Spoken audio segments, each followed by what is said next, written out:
Kita beralih ke informasi lainnya, Saudara. Seorang pengendara motor di Penjaringan, Jakarta Utara tewas tertabrak truk kontainer bermuatan jagung usai memotong jalur kendaraan lain.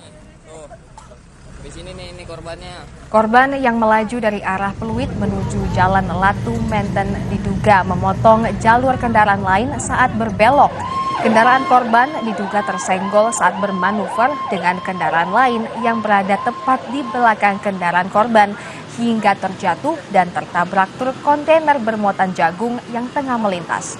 Korban tewas dengan luka di bagian kepala dan untuk keperluan BAP dan pemeriksaan, supir truk serta kedua kendaraan dibawa ke kantor unit Laka Lantas Satwil Jakarta Utara. Pengendara ini dari kanan, dia itu mau belok ke kiri, dapatlah sama mobil kontainer ini kehantam. Dia motong jalur gitu, Bang? Iya, dia motong jalur. Dari sebelah kanan langsung ambil kiri tanpa dia lihat spion. Nah, si kontainer ini ada di sisi kiri atau? Kontainer ini ada di sisi kiri. Oke. Langsung ketabrak.